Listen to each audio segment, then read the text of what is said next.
In this video, we'll be walking you through how to perform the lower leg internal rotation self-mobilization. Let's take a second and quickly walk through how to set up for this exercise. All right, you're going to need an open space to perform the mobilization and a box or a chair to put your leg on. We're going to be mobilizing the right foot, and we'll be using this step box to get the job done.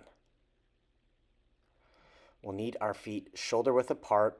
If we get them too narrow, we can feel off balance, so just make sure that you're in a stable position and you're feeling like, all right, I can bend the knees a little bit and I'm not going to wobble too much.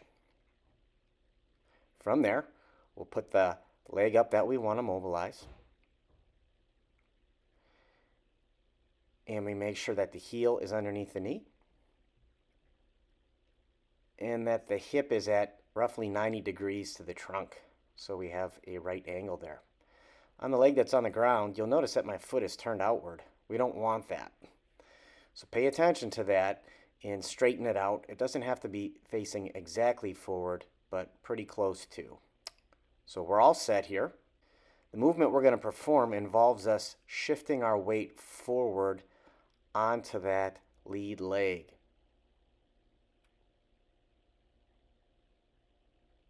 When done correctly, you're going to feel a stretch right in the back of the Achilles. We want to make sure that when we move forward, that the knee is right over the toes. We don't want it to dive down and inward like I'm showing you here.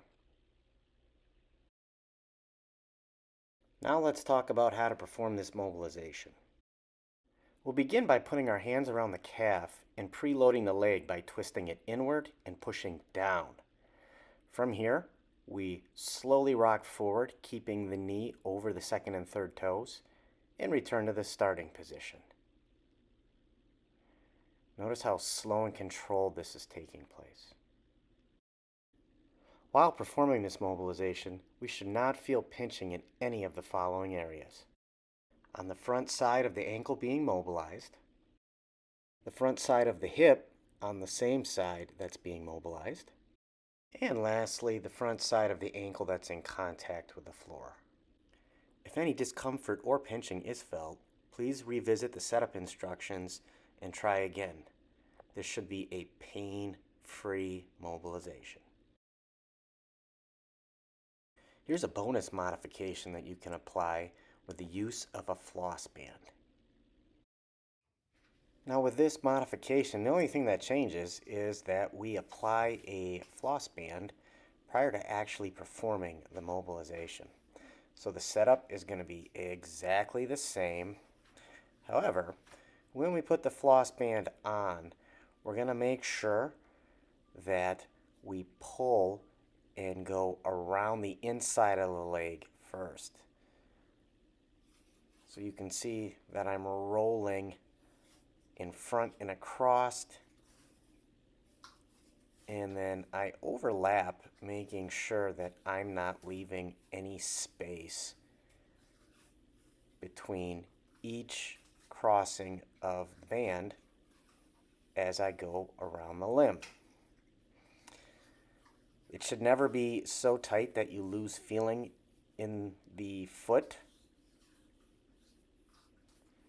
And once we have the band comfortably placed all the way around, you're going to notice that what do we do at the end of the band? So I'm going to pull it nice and snug, and then I take the band and I tuck it into itself. So it's nice and tight, so you don't need anything to clip it or tape it in place. Now we're ready to go. So we get our feet in the same position. The hands are going to do the same thing. The movement is the same. What the band does, it allows you to get a better grip on the lower leg as you're actually performing the mobilization. You're going to get a tight, snug skin pull.